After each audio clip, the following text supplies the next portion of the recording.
Hello aspirants, आज हम बात करेंगे cell the unit of life. ये वन शॉट वीडियो होने वाला है। एनसीईआरटी की आपकी हर एक लाइन कवर हो जाएगी इस चैप्टर के अंदर। कहीं भी आपको ऐसा फील नहीं होगा कि यार ये अपनी लाइन तो रहेगी जब आप एनसीईआरटी एक बार रीडिंग करोगे तो। फिर स्टार्ट करते हैं अपन चैप्टर। सेल डेफिनेशन से अपन स्टार्ट करेंगे। सेल क्या होती है? Structural functional fundamental basic unit of life. Cell क्या होती है? Structural functional fundamental basic unit है लाइफ की, जो अपन बचपन से पढ़ते आ रहे हैं वही डेफिनेशन है, कुछ चेंज नहीं होगा उसके अंदर। अब कुछ साइंटिस्ट हैं इस चैप्टर के अंदर जिनका रोल है, ठीक है, वो रोल अपन एक साथ में पढ़ लेंगे। वो जो साइंटिस्ट अलग अलग रख रखे हैं उनको चैप्टर में, उनको अपन ने एक साथ लिख लिया तो अपन को याद करने के अंदर आसानी होगी। तो अपन एक एक साइंटिस्ट की बात कर लेंगे। रॉबर्ट हुक इन्होंने क्या किया था? फर्स्ट जो सेल है वो डिस्कवर करी थी रॉबर्ट हुक साहब ने, ठीक है। रॉबर्ट हुक ने क्या किया था? जो फर्स्ट जो सेल है वो डिस्कवर करी थी। एंटोन वॉन लेवेनहुक इन्होंने क्या किया था? जो फर्स्ट लाइव सेल है ना, जो फर्स्ट लाइव सेल है, मतलब जो फर्स्ट जो जिंदा सेल थी वो किन्होंने देखी थी? एंटोन वॉन लेवेनहुक ने देखी थी। रॉबर्ट ब्राउन की बात करें तो इन्होंने क्या किया था? डिस्कवर किया था न्यूक्लियस को डिस्कवर किसने किया? रॉबर्ट ब्राउन साहब ने किया था। अब दो साइंटिस्ट हैं, मैथियस स्लेडन और थियोडोर स्वान। इन्होंने क्या किया था? सेल थ्योरी दी थी। अब ये चीज तो आपको याद रह जाएगी, सेल थ्योरी जो है वो मैथियस स्लेडन और थियोडोर स्वान ने दी थी। लेकिन क्वेश्चन में ऐसे आ सकता है कि जो मैथियस स्लेडन है वो जर्मन बोटनिस्ट है, अमेरिकन बोटनिस्ट है, ठीक है, वो क्या है? वो ब्रिटिश बोटनिस्ट है, क्या है? तो ये यहाँ पर आप कंफ्यूज हो जाओगे। तो इसको याद रखने के लिए आपके पास एक सिंपल सा एक मैं जुगाड़ बता देता हूँ जिसे मैं भी याद रखता हूँ। एक कंपनी है जो गाड़ियां बनाती है, एमजी, ठीक है। तो एमजी से आप याद रख सकते हो एम फॉर मैथियस स्लेडन और जी फॉर जर्मन बोटनिस्ट। तो इससे आपको याद रह जाएगा कि जो स्लेडन है वो जर्मन बोटनिस्ट है। इसको आप गाड़ी की कंपनी से याद रख सकते हो, या फिर एक सिंगर है म्यूजिक एमजी, तो उनका रेफरेंस लेकर भी आप याद रख सकते हो। फिर थियोडोर स्वान, वो क्या है? ब्रिटिश जूलॉजिस्ट हैं। सेल हाइपोथेसिस किसने दी? थियोडोर स्वान साहब ने ही सेल हाइपोथेसिस दी थी। फिर एक साइंटिस्ट है रूडोल्फ वर्चो। इन्होंने क्या बोला था? इन्होंने बोला था ओमिनिस सेलुला ई सेलुला। इन्होंने क्या कहा? ओमिनिस सेलुला ई सेलुला मतलब क्या है? New sales from pre existing cells. जो नई सेल जो डेवलप होंगी ना, वो कहां से डेवलप होंगी? प्री एग्जिस्टिंग सेल से ही डेवलप होंगी। जितनी भी नई सेल्स हैं वो डेवलप कहां से होंगी? प्री एग्जिस्टिंग सेल से होंगी। ये किसने बोला? रूडोल्फ वर्चो साहब ने बोला था। फिर एक फ्लूइड मोज़ेक मॉडल किसने दिया? सिंगर एंड निकोलसन ने क्या दिया था? Fluid mosaic model. फिर एक साइंटिस्ट है केमिलो गोल्जी। इन्होंने गोल्जी बॉडी के बारे में बताया था, तो नाम से पता लग रहा है गोल्जी, तो गोल्जी बॉडी, इसमें तो कंफ्यूज होगी नहीं। फिर एक साइंटिस्ट है जॉर्ज पेलेड ने राइबोसोम की बात करी थी, राइबोसोम की। अब अपन बात करेंगे सेल की, ठीक है। सेल जो स्मॉलेस्ट जो सेल है वो कौन सी होती है? माइकोप्लाज्मा। स्मॉलेस्ट जो सेल है ना वो कौन सी है? माइकोप्लाज्मा। इसकी साइज की बात करें तो 0.3 माइक्रोमीटर इसकी साइज होती है। लार्जेस्ट सेल की बात करें, स्मॉलेस्ट की बात करें अपन ने माइकोप्लाज्मा, लार्जेस्ट सेल कौन सी है? ऑस्ट्रिच एग जो होता है वो लार्जेस्ट सेल होती है। लॉन्गेस्ट सेल की बात करें, लार्जेस्ट और लॉन्गेस्ट में फर्क होता है। जो लॉन्गेस्ट सेल है वो कौन सी है? नर्व सेल कैसी है? लॉन्गेस्ट सेल है। बैक्टीरिया की साइज की बात करें तो 3 to 5 माइक्रोमीटर।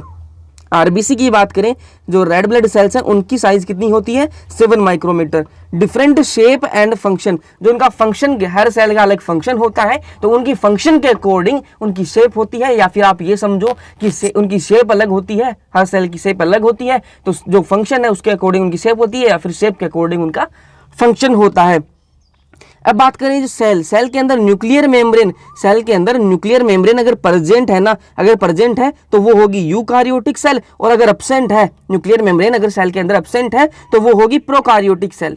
कोई इशू नहीं है, प्रेजेंट है तो यूकारियोटिक सेल, और अगर एब्सेंट है तो प्रोकारियोटिक सेल। यूकारियोटिक सेल के अंदर मेम्ब्रेन बाउंड ऑर्गेनल प्रेजेंट होते हैं, ठीक है। यूकारियोटिक सेल के अंदर मेम्ब्रेन बाउंड ऑर्गेनल प्रेजेंट होते हैं, और जो प्रोकारियोटिक सेल है उसके अंदर मेम्ब्रेन बाउंड ऑर्गेनल एब्सेंट होते हैं। अब अपन एक एक की बात कर लेंगे, प्रोकारियोटिक सेल और यूकारियोटिक सेल। पहले बात करेंगे अपन प्रोकारियोटिक सेल की। प्रोकारियोटिक सेल की। तो प्रोकारियोटिक सेल के अंदर कौन कौन आते हैं? Bacteria, blue green algae, mycoplasma, PPLO क्या है? Pleuro pneumonia like organism. Shape की बात कर लें, अगर स्फेरिकल है तो उसको बोलेंगे कोकस, कोमा है तो बोलेंगे विब्रियो, रोड शेप का है तो बोलेंगे बेसिलस, स्पाइरल है तो spirillum. Nuclear membrane absent, nuclear membrane absent, genetic material naked.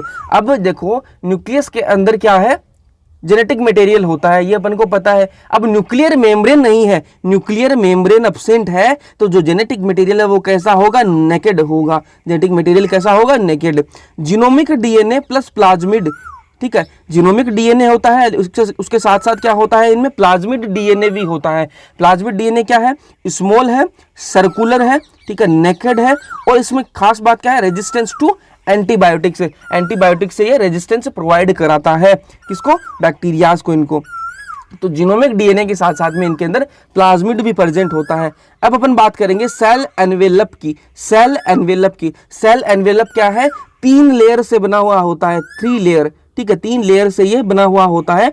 Outer जो लेयर है वो कौन सी है, ग्लाइकोकेलिक्स, आउटर लेयर है ग्लाइकोकेलिक्स, मिडिल है सेल वॉल, इनर है प्लाज्मा मेम्ब्रेन। तो आउटर लेयर है वो कौन सी, ग्लाइकोकेलिक्स, मिडिल वाली है सेल वॉल और इनर वाली है प्लाज्मा मेम्ब्रेन। अब इस डायग्राम के अंदर आप देख लो, ये जो रेड कलर में मैंने करी है ये कौन सी है, ग्लाइकोकेलिक्स, जो ब्लू कलर में ये सेल वॉल, बीच में मिडिल मैंने आपको बताया सेल वॉल होती है, और जो अंदर वाली प्लाज्मा मेम्ब्रेन जो ब्लैक कलर से मैंने दिखाई है प्लाज्मा मेम्ब्रेन।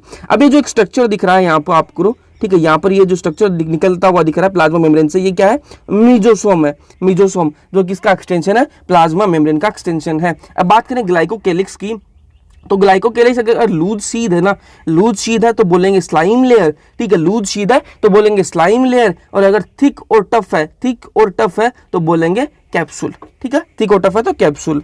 अब बात करें ग्राम स्टेन की, तो वो बैक्टीरिया जो ग्राम स्टेन को रेस्पोंड करेंगे, वो बैक्टीरिया जो ग्राम स्टेन को रेस्पोंड करेंगे वो होंगे ग्राम पॉजिटिव बैक्टीरिया, और वो बैक्टीरिया जो ग्राम स्टेन को रेस्पोंड नहीं करेंगे वो होंगे ग्राम नेगेटिव बैक्टीरिया। अब बात करें मीजोसोम की, मीजोसोम क्या है, मैंने आपको बताया extension of plasma membrane, PM का मतलब है plasma membrane. Form vesicle, vesicle की फॉर्म में होती है, ट्यूब्यूल्स की फॉर्म में, लेमिला की फॉर्म में, ठीक है। इंक्रीज द सरफेस एरिया, इसका काम क्या है, सरफेस एरिया इंक्रीज कर देती है, जो मीजोसोम है ना वो सरफेस एरिया इंक्रीज कर देती है। फंक्शन की बात करें तो सेल वॉल फॉर्मेशन में हेल्प करती है, डीएनए रेप्लिकेशन में, रेस्पायरेशन के अंदर और सिक्रीशन के अंदर हेल्प करती है मीजोसोम।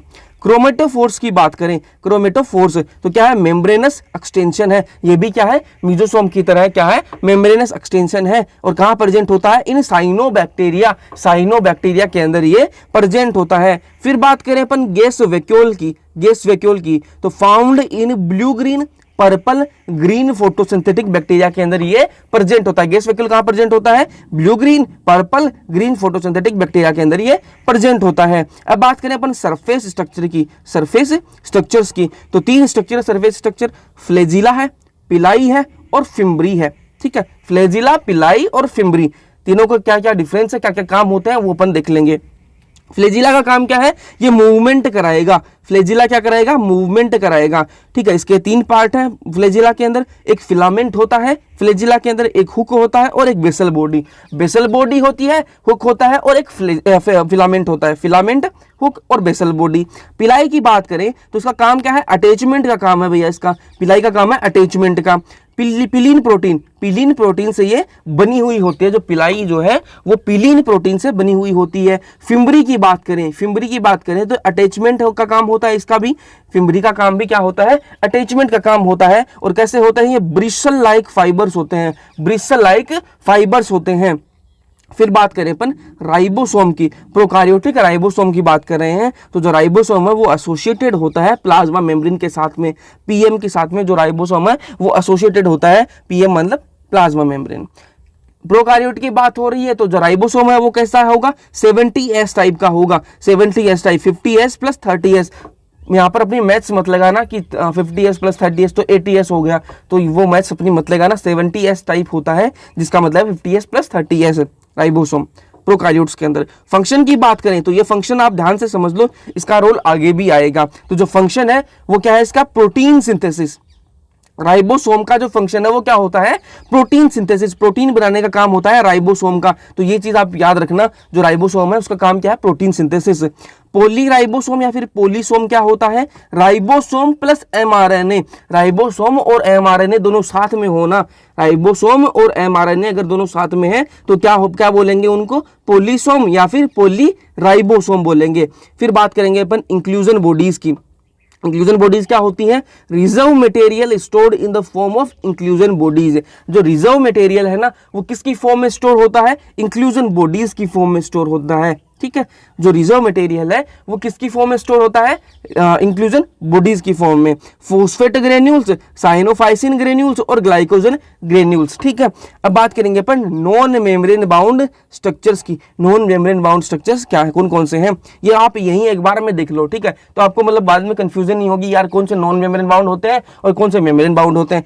तो जो राइबोसोम होता है ना, राइबोसोम जो होता है वो नॉन मेम्ब्रेन बाउंड स्ट्रक्चर है। सेंट्रियोल जो होता है वो भी नॉन मेम्ब्रेन बाउंड स्ट्रक्चर है। न्यूक्लियोलस होता है, न्यूक्लियोलस जो होता है वो भी नॉन मेम्ब्रेन बाउंड स्ट्रक्चर होता है। और इंक्लूजन बॉडी भी क्या है, नॉन मेम्ब्रेन बाउंड स्ट्रक्चर है। यह बात करेंगे अपन यूकार्योटिक सेल की। प्रोकार्योटिक अपन ने पढ़ ली, अब बात करेंगे अपन यूकार्योटिक सेल की बात करेंगे। तो स्टार्ट करते हैं सेल मेम्ब्रेन से। सेल मेम्ब्रेन, सेल मेम्ब्रेन के अंदर क्या क्या होता है, प्रोटीन होती है, लिपिड होती है। लिपिड भी कौन सी, फोस्फोलिपिड होती है, फोस्फोलिपिड, और कार्बोहाइड्रेट होती है। ठीक है, प्रोटीन, लिपिड और कार्बोहाइड्रेट। अब इस डायग्राम के अंदर आप देखो, इस डायग्राम के अंदर देखो, एक ये क्या है, पेरीफेरल प्रोटीन है। ठीक है, एक ये अंदर धसी हुई है वो क्या है, इंटीग्रल प्रोटीन है।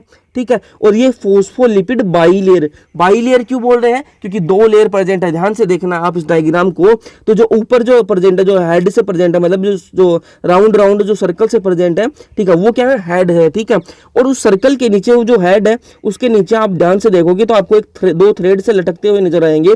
ठीक है, हेड के नीचे थ्रेड से लटकते हुए नजर आएंगे, तो वो क्या है, टेल है। ठीक है, वो क्या है, टेल है। तो जैसा ऊपर है ना, जैसा ऊपर है वैसा ही नीचे है, दो लेयर है, तो वो क्या है, फोस्फोलिपिड बाइलेयर। अब जो हेड पोर्शन है ना वो किसकी तरफ है, वो मतलब बाहर सराउंडिंग की तरफ है। तो सराउंडिंग में क्या है, वाटर प्रेजेंट है, सराउंडिंग में वाटर तो प्रेजेंट है ही। तो जो हेड रीजन है ना वो कैसा होता है, हाइड्रोफिलिक होता है, और जो टेल रीजन है वो कैसा होता है, हाइड्रोफोबिक होता है।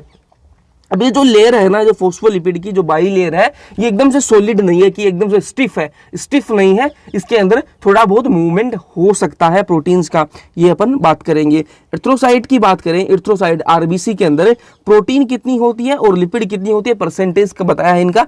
प्रोटीन होती है 52%, ठीक है, और लिपिड होती है 40%। प्रोटीन की बात करें, एक होती है पेरीफेरल प्रोटीन जो कहां प्रेजेंट होती है, ऑन द सरफेस, और एक होती है इंटीग्रल प्रोटीन जो टोटली बरीड होती है, या तो पूरी अंदर धसी हुई होगी या फिर पार्शियली बरीड होगी। अब बात करें फ्लूइड मोजेक मॉडल की। फ्लूइड मोजेक मॉडल अपन पहले कर सके, साइंटिस्ट का नाम एक बार वापस देख लो, सिंगर और निकोलसन, सिंगर एंड निकोलसन ने दिया था क्या, फ्लूइड मोजेक मॉडल दिया था 1972 के अंदर। ठीक है, 1972 के अंदर दिया था fluid mosaic model. Quasi fluid nature of lipid enables lateral movement of protein. जो काजी फ्लूइड नेचर है ना लिपिड का जो काजी फ्लूइड नेचर है वो एनेबल करता है lateral movement of protein. Quasi fluid nature क्या है, मैंने आपको बताया अभी कि जो ये लेयर है ना बाइलिपिड फोस्फोलिपिड की जो लेयर है वो क्या है, स्टिफ नहीं होती, एकदम से स्टिफ नहीं होती, उसके अंदर थोड़ा बहुत मूवमेंट हो सकता है। तो जो लेटरल मूवमेंट है प्रोटीन का लेटरल मूवमेंट होता है, इसकी वजह से जो काजी फ्लूइड नेचर है इसका, उसकी वजह से क्या होता है, मूवमेंट होता है प्रोटीन्स का। ठीक है, तो ये बात इन्होंने करी थी।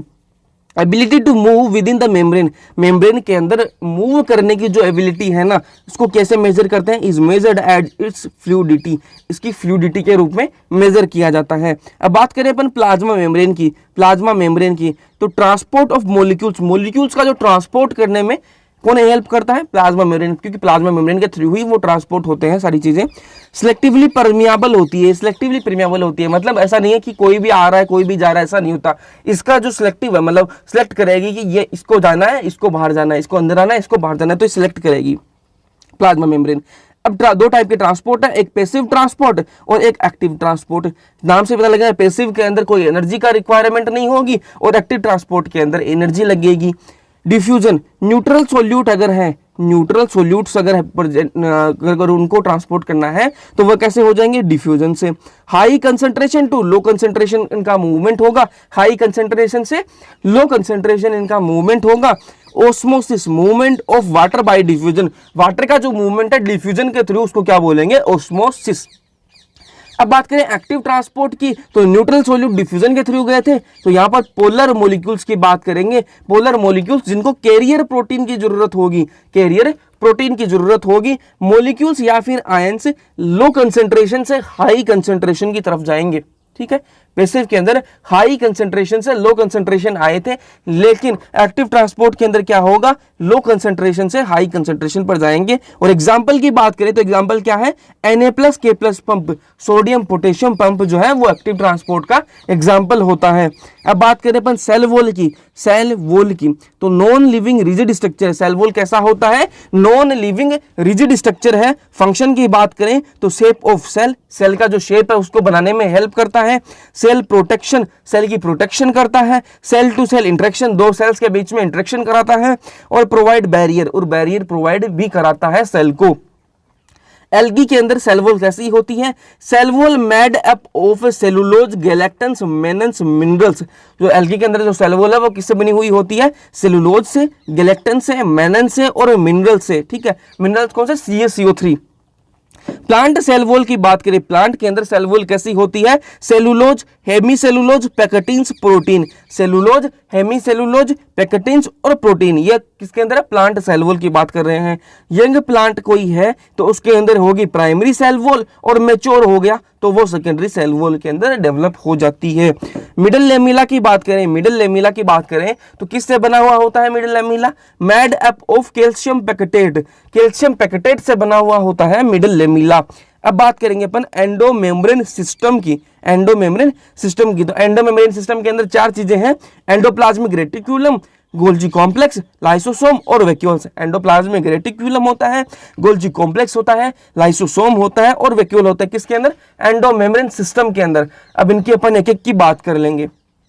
फिर बात करते हैं अपन एंडोप्लाज्मिक रेटिक्यूलम की, एंडोप्लाज्मिक रेटिक्यूलम की, तो network of tiny tubular structure, network है टाइनी ट्यूबुलर स्ट्रक्चर का है जो स्कैटर्ड इन साइटोप्लाज्म, जो कहां फैले हुए हैं, जो कहां होते हैं, साइटोप्लाज्म के अंदर होते हैं, टाइनी ट्यूबुलर स्ट्रक्चर्स का नेटवर्क है, होता है क्या, एंडोप्लाज्मिक रेटिक्यूलम। दो टाइप के एंडोप्लाज्मिक रेटिक्यूलम होते हैं, एक RER और एक SCR। RER का मतलब होता है rough endoplasmic reticulum, rough endoplasmic reticulum, और SCR का मतलब होता है स्मूथ एंडोप्लाज्मिक रेटिक्यूलम। रफ क्यों बोल रहे हैं, ये मान लो आप कोई एंडोप्लाज्मिक रेटिक्यूलम है और इस पर राइबोसोम्स लगा दी मैंने, इस पर राइबोसोम्स लगे हुए हैं, तो इसकी अपीयरेंस कैसी लगेगी आपको, ये रफ एंडोप्लाज्मिक रेटिक्यूलम हो गया। तो इस पर राइबोसोम्स प्रेजेंट होते हैं, RER के अंदर क्या होते हैं, राइबोसोम्स प्रेजेंट होते हैं। अभी मैंने थोड़ी देर पहले आपको बताया राइबोसोम का काम क्या होता है, प्रोटीन सिंथेसिस का काम है, प्रोटीन सिंथेसिस का काम है, तो यहाँ राइबोसोम प्रेजेंट है तो प्रोटीन सिंथेसिस का फंक्शन हो गया किसका, RER का, रफ एंडोप्लाज्मिक रेटिक्यूलम का भी फंक्शन क्या हो गया कि ये भी प्रोटीन सिंथेसिस कराएगा। अब बात करें अपन SCR की, SCR की बात करें तो इसके अंदर मतलब SCR मतलब स्मूथ एंडोप्लाज्मिक रेटिक्यूलम, तो इसके अंदर राइबोसोम जो होते हैं वो एब्सेंट होते हैं। ठीक है, राइबोसोम एब्सेंट होते हैं। काम क्या होता है इसका, फंक्शन की बात करें तो लिपिड लाइक स्टेरॉयडल हार्मोन की सिंथेसिस कराएगा, लिपिड की, और लिपिड के जैसे जो स्टेरॉयडल हार्मोन है उनकी सिंथेसिस कराने का काम किसका है, SCR का। ER divides the intracellular space into two distinct compartments. जो एंडोप्लाज्मिक रेटिक्यूलम है ना वो इंट्रासेलुलर स्पेस, जो अंदर का जो सेल के अंदर का जो स्पेस है ना उसको दो कंपार्टमेंट्स के अंदर डिवाइड कर देता है। कौन से हैं वो, एक लुमिनल होता है और एक एक्स्ट्रा लुमिनल। लुमिनल कौन सा होता है, जो अंदर प्रेजेंट है इनसाइड ER। जो एंडोप्लाज्मिक रेटिक्यूलम के अंदर का जो हिस्सा है वो क्या हो गया, लुमिनल, और जो बाहर का जो है वो है गया एक्स्ट्रा लुमिनल, मतलब साइटोप्लाज्म जो बाकी का बच गया वो क्या है, एक्स्ट्रा लुमिनल। गोल्जी अपरेटस की बात करेंगे, डेंसली स्टेन्ड रेटिकुलर स्ट्रक्चर है नियर द न्यूक्लियस, न्यूक्लियस के पास में होता है ये, और डेंसली स्टेन्ड रेटिकुलर स्ट्रक्चर है। They consist of many flat disc shaped sacs और सिस्टर्नी, इनके अंदर बहुत सारे फ्लैट डिस्क शेप के सेक और सिस्टर्नी प्रेजेंट होते हैं। ठीक है, साइज की बात करिए 0.5 micrometer to 1 micrometer. These are stacked parallel to each other, ये एक दूसरे के पैरेलल स्टेक्ड होते हैं ऐसे ऐसे। ठीक है, एक दूसरे के पैरेलल ऐसे स्टेक्ड होते हैं। फंक्शन की बात करें, ध्यान में रखना गोल्जी अपरेटस का फंक्शन क्या होता है, पैकेजिंग ऑफ मटेरियल, मटेरियल की पैकेजिंग का काम किसका है, मटेरियल की पैकेजिंग का काम है गोल्जी अपरेटस का, पैकेजिंग ऑफ मटेरियल। फॉर्मेशन की बात करें, किस चीज की फॉर्मेशन करते हैं ये, ग्लाइकोप्रोटीन और ग्लाइकोलिपिड्स। गोल्जी अपरेटस जो है वो किस चीज की फॉर्मेशन करता है, ग्लाइकोप्रोटीन और ग्लाइकोलिपिड। अब आप ये देखो, ये अपना क्या है, ये अपना एंडोप्लाज्मिक रेटिकुलम है, ठीक है, और ये क्या है, ये क्या है, कॉन्वेक्स सिस या फिर फॉर्मिंग फेस है किसका, गोल्जी अपरेटस का, ठीक है। गोल्जी अपरेटस का क्या है, कॉन्वेक्स सिस या फिर फॉर्मिंग फेस है। और ये इधर क्या हो गया, कॉनकेव ट्रांस या फिर मैच्योरिंग फेस। यहां से क्या आएगा, रो मटेरियल आएगा, एंडोप्लाज्मिक रेटिकुलम से क्या आएगा, रो मटेरियल आएगा। जो चीजें जितनी भी आएंगी वो कहां से आएंगी, एंडोप्लाज्मिक रेटिकुलम से आएंगी। जो कॉन्वेक्स सिस या फिर जो फॉर्मिंग फेस है वो क्या करेगा, इसको रिसीव करेगा, जो भी रो मटेरियल आया उसको रिसीव कौन करेगा, कॉन्वेक्स सिस या फिर फॉर्मिंग फेस ने रिसीव कर लिया। फिर अंदर क्या होगी, अंदर होगी पैकेजिंग, अंदर होगी क्या, पैकेजिंग कर होगी, इनकी पैकेजिंग होगी अंदर, ठीक है, पैकेजिंग होगी अंदर, ठीक है। और फिर कॉनकेव वो ट्रांसफेस जो है, कॉनकेव वो ट्रांसफेस जो है, मैच्योरिंग जो फेस है वो क्या करेगा, यहां से रिलीज कर देगा, पैकेजिंग करने के बाद में क्या करेगा, रिलीज कर देगा इसको, ठीक है, रिलीज कर देगा। अब बात करें अपन लाइसोसोम की, लाइसोसोम की बात करते हैं। मेम्ब्रेन बाउंड वेसिकुलर स्ट्रक्चर है, मेम्ब्रेन बाउंड लाइसोसोम कैसा होता है, मेम्ब्रेन बाउंड वेसिकुलर स्ट्रक्चर है। जो नॉन मेम्ब्रेन बाउंड स्ट्रक्चर था वो मैंने आपको पहले बता दिए। तो लाइसोसोम जो वो कैसा होता है, मेम्ब्रेन बाउंड वेसिकुलर स्ट्रक्चर होता है, formed by the process of packaging in the Golgi apparatus. Golgi apparatus के अंदर जो पैकेजिंग की प्रोसेस है उससे ये बनता है। Very rich in almost all types of hydrolytic enzymes, almost जितने भी हाइड्रोलाइटिक एंजाइम्स हैं वो प्रेजेंट होते हैं लाइसोसोम के अंदर, जैसे लाइपेज, प्रोटीएज, कार्बोहाइड्रेज।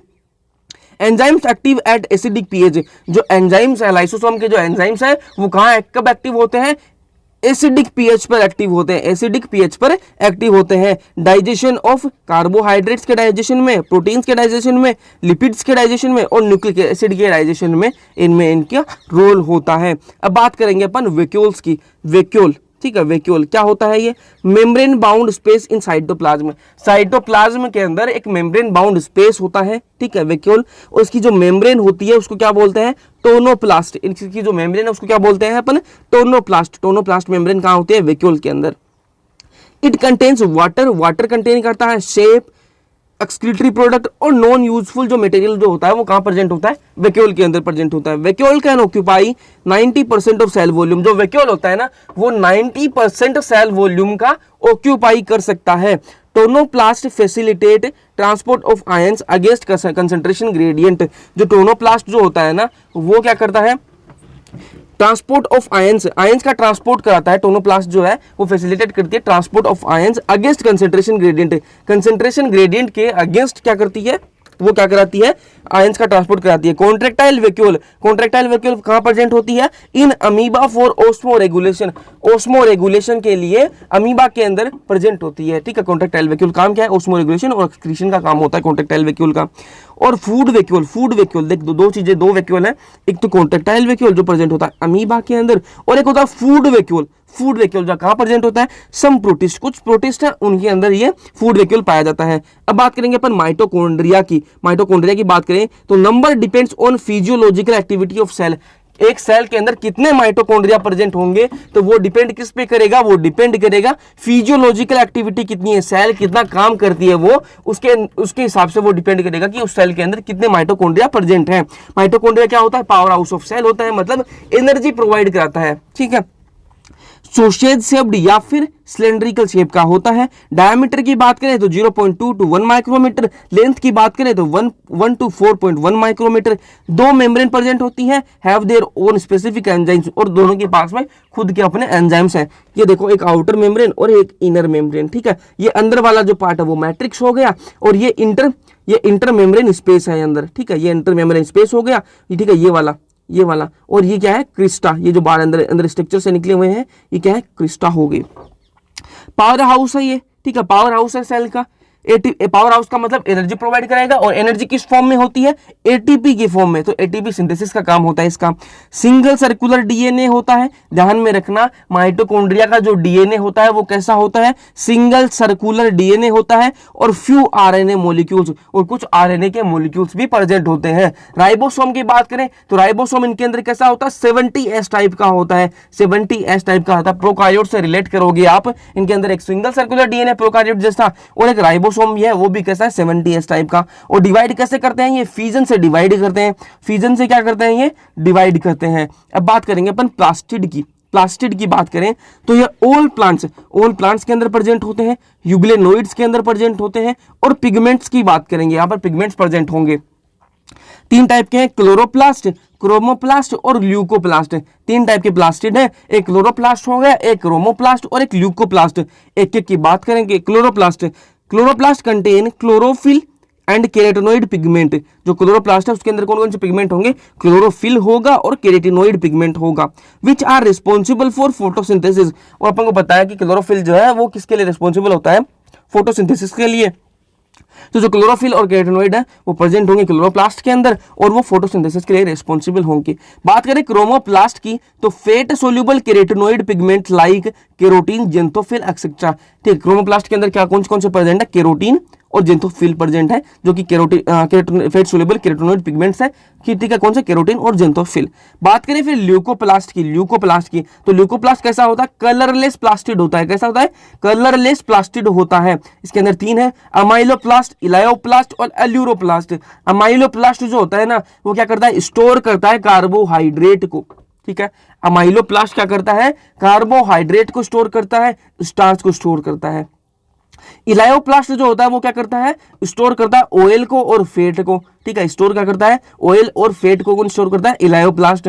एल्यूरोप्लास्ट जो है वो क्या करता है, स्टोर करता है प्रोटीन को स्टोर कौन करता है, एल्यूरोप्लास्ट। फिर बात करेंगे अपन क्लोरोप्लास्ट की, थोड़ा डिटेल में और देख लेते हैं इसको। Found in mesophyll cell of leaves की जो मीजोफिल सेल है ना उनके अंदर प्रेजेंट होता है क्लोरोप्लास्ट।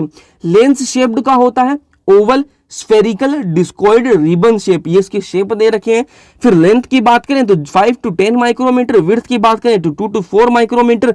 ठीक है, क्लाइमोडोमोनास के अंदर कितने क्लोरोप्लास्ट प्रेजेंट होते हैं, एक सेल के अंदर एक होता है। ठीक है, तो 1 पर सेल होता है क्लाइमोडोमोनास के अंदर। ठीक है, और ग्रीन एल्गी के अंदर कितने होते हैं, 20 to 40 होते हैं पर सेल क्लोरोप्लास्ट।